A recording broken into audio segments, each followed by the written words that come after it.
Every single moment of your life, something sacred and powerful is happening, and yet most people never notice it.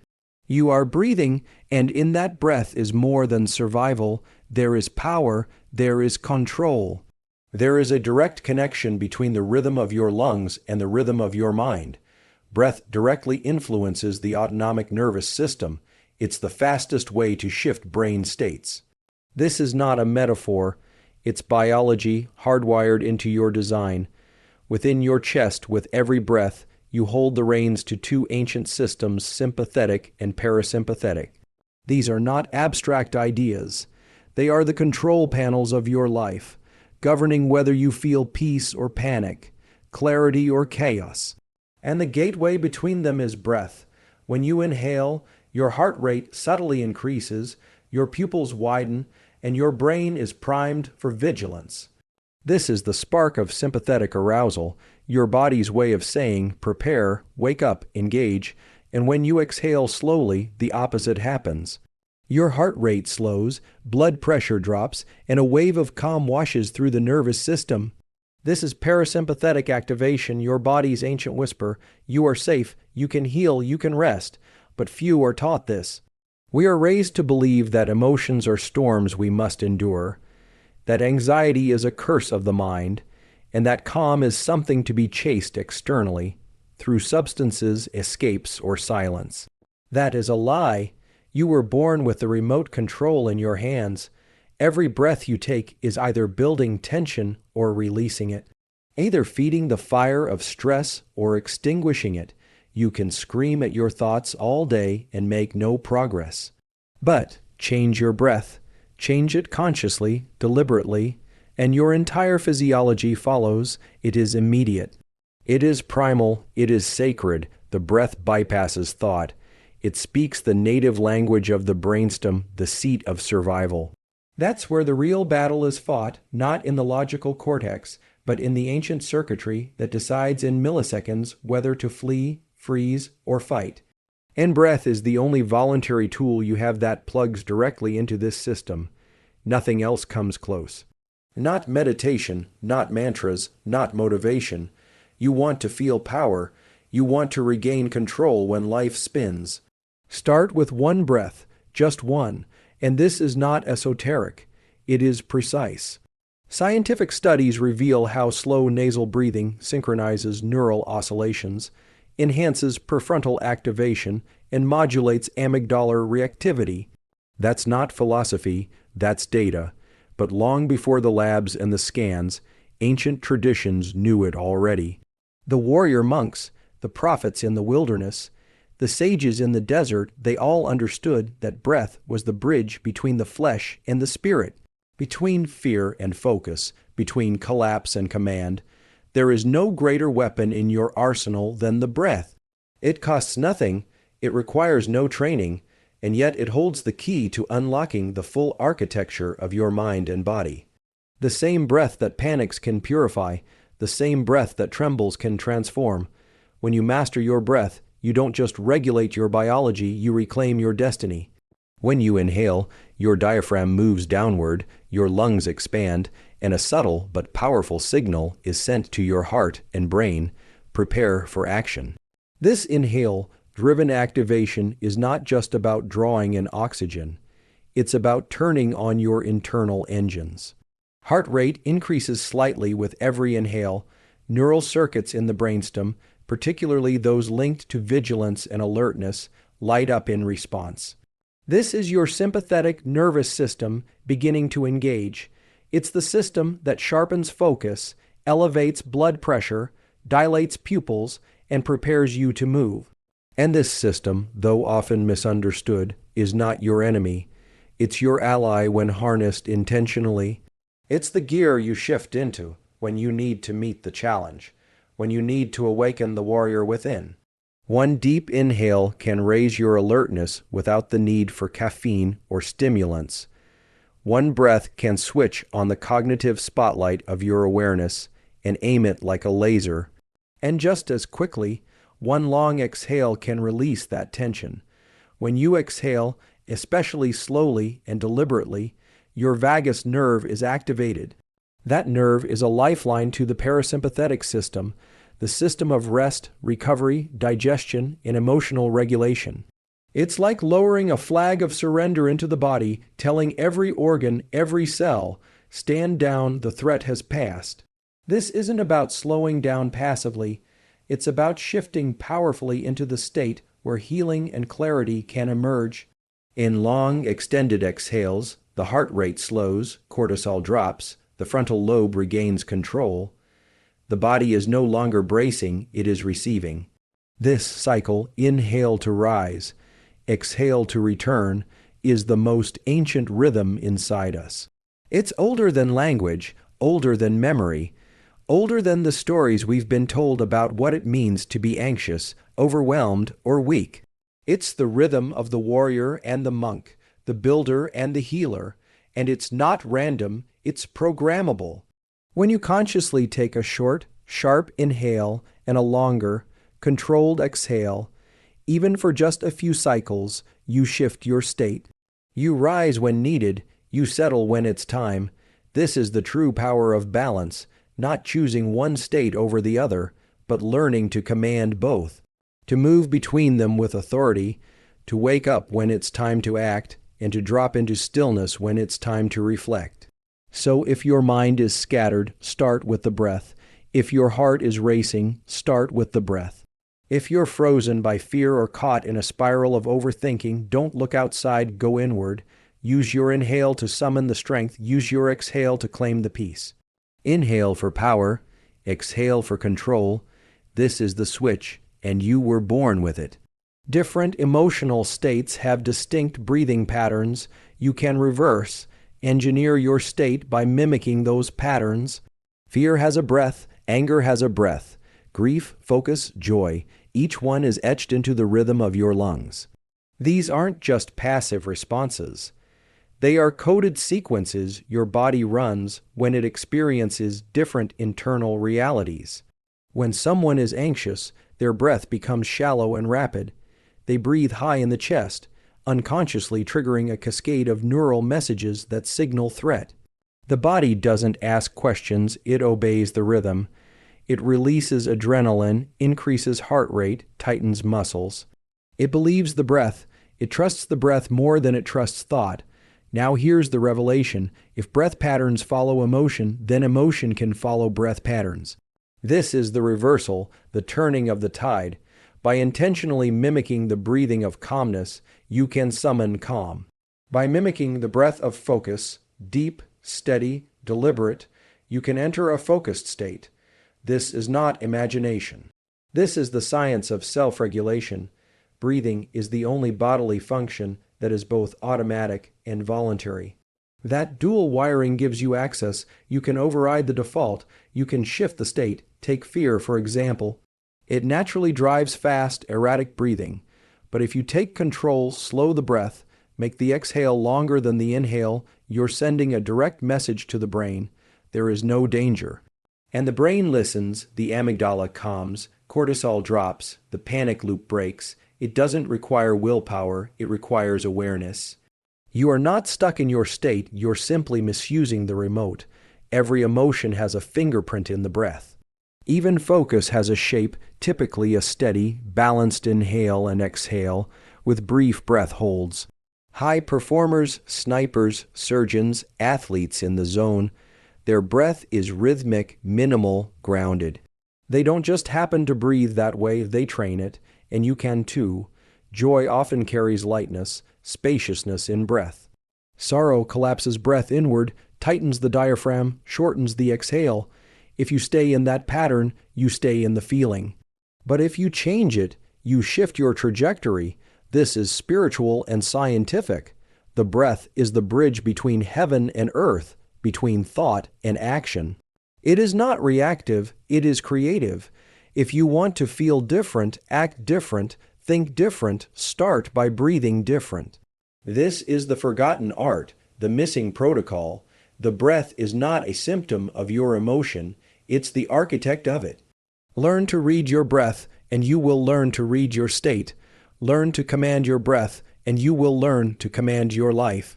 The pre-Bertzinger complex and the parabrachial nucleus in the brainstem are not names people commonly hear, yet they are among the most vital pieces of your internal operating system, and they are listening to your breath every second of your life. These ancient neural clusters aren't just passive observers. They are conductors in the symphony of your survival. The pre-Bertzinger complex, nestled in the medulla, is the pacemaker of your respiration.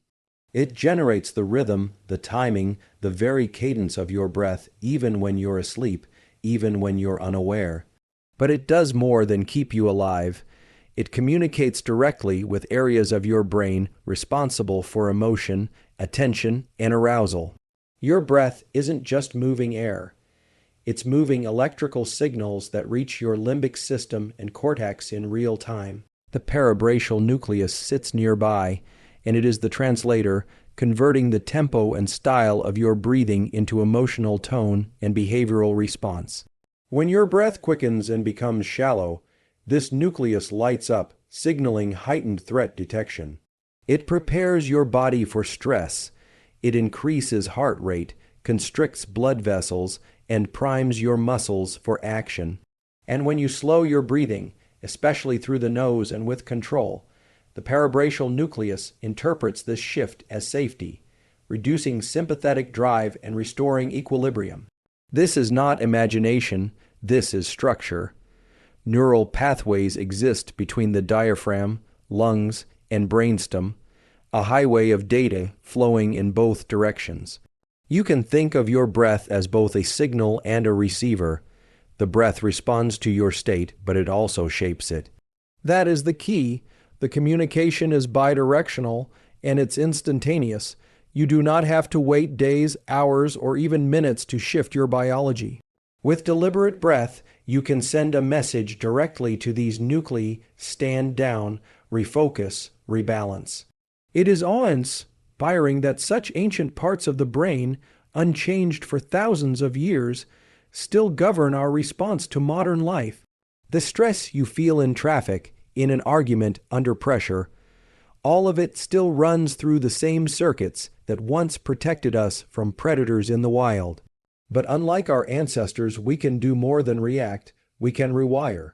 We can use the very breath that once saved us from danger to now save us from distraction, from anxiety, from the overload of our overstimulated world. The breath is not simply air, it's information. Every inhale is a signal, every exhale a command.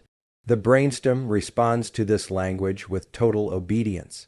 When you learn to speak to it through the rhythm of breath, you bypass the noise of modern thought and tap into something deeper, older, more primal. You access the command center, you take hold of the levers behind your emotional life. You no longer ride the waves of stress blindly, you guide the ship. Through the gateway of the pre-Bertzinger complex and the parabrachial nucleus, breath becomes power. Breath becomes prophecy. Breath becomes presence. Short-term breathing protocols, like the physiological sigh, can immediately reduce stress and improve focus. The power of this lies not in complexity, but in precision. One of the most effective tools ever discovered by neuroscience is something you already know how to do: a double inhale through the nose, followed by a slow exhale through the mouth. That's the physiological sigh. It's built into your biology. When you cry, when you panic, when your system is overloaded, your body naturally does this to reset. But when you do it deliberately, you seize control over what your nervous system does next. 2 inhales, the first deep, the second smaller to inflate the alveoli fully, followed by a long exhale, signal a profound shift. In one cycle, carbon dioxide drops, oxygen levels balance, and your heart rate begins to slow. Your mind steadies, and your body believes it's safe again. This is not theoretical, it's measurable. Research shows that even 1 to 3 physiological sighs can drop cortisol, reduce perceived anxiety, and reset brainwave activity toward calm and alertness. In a world where people turn to pills, apps, and endless noise to regulate their emotions, your breath is the original intervention, and it's free, fast, and foundational. No side effects, no wait time, just biology obeying the ancient instruction written into your lungs. And it's not just about calm, it's about clarity. These breathing protocols, when used before a focused task, prime the prefrontal cortex, the seat of executive function, planning, and decision-making. They quiet the amygdala, which is responsible for fear and reactivity, and create space for intention to rise. You begin to feel the shift. The chatter quiets, the pulse settles, and the lens of your awareness sharpens. You're no longer scattered, you're locked in. This is the state athletes enter before a critical move. This is what snipers use to still the tremble in their hands. This is what high performers train, not just for the body, but for the brain. It's not meditation, it's not visualization. It's a physical protocol that manipulates your internal chemistry in real time. Breath becomes a biochemical switch, on or off, focus or fatigue, calm or chaos, and the beauty is that it only takes seconds. No rituals, no mysticism, just one breath pattern practiced with intention. When you do this, you are not escaping stress, you are mastering it. You're not numbing your mind, you are sharpening it. This is the difference between reaction and regulation. Between being carried by emotion or commanding it, between drowning in the storm or standing on the water. Every time you practice a short-term protocol, like the physiological sigh, you're forging a new pattern in your brain. You're teaching it that you are not the victim of your state, you are the architect. You're reminding your nervous system that you are in command, not chaos. You're not waiting for peace to arrive, you're summoning it, breath by breath. Training your breath daily builds resilience, mental clarity, and neurological flexibility under pressure. Breath is not just a tool to use when things go wrong. It is a discipline to develop before they do. Like any system in the body, the nervous system adapts to what it's exposed to repeatedly. If you constantly live in shallow, fast, unconscious breathing, your body normalizes that pattern. It becomes your baseline. You're always a step away from reactivity, always vulnerable to the next spike in cortisol, the next wave of overwhelm.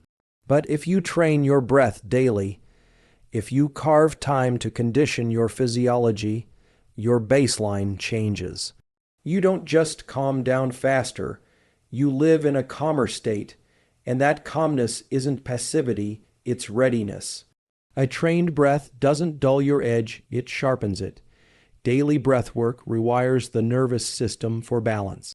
It expands your window of tolerance.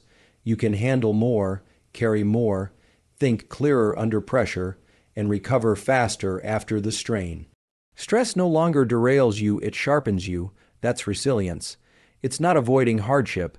It's building the nervous system that meets it without breaking. That kind of stability, that nervous system integrity, comes through practice, and it's in the daily discipline, not the dramatic moment, where transformation occurs. When you breathe deeply and deliberately each day, even for 5 minutes, you're engraving a message into your neural circuitry. I am not at the mercy of circumstance. You are turning your breath from a reaction into a ritual. Over time, that ritual becomes a reflex. Your system begins to meet difficulty not with panic, but with presence. This practice also trains clarity. Your breath is intimately tied to your attention. Shallow breath leads to scattered thought. Deep, rhythmic breath anchors the mind. In training breath, you're also training the prefrontal cortex, the seat of focus, strategy, and moral conviction. You're keeping the pilot online when others are losing control. That is clarity under fire. That is the mark of a trained mind and a disciplined nervous system. And then there is flexibility, neurological flexibility, the holy grail of mental health and performance. To move between alertness and calm, between readiness and rest at will. To no longer be stuck in a single mode, but to be fluid, responsive, intentional. This is what breathwork builds. It gives you access to every gear of your nervous system. You can accelerate. You can coast, you can brake, and most importantly, you know when to do each. This isn't theory, it's training. It's scripture written into your lungs. You are not fragile, you are untrained. You are not lost, you are undisciplined. The breath is the daily altar where weakness is exchanged for strength, where confusion is replaced with vision, and where chaos is brought into submission by rhythm, precision, and power.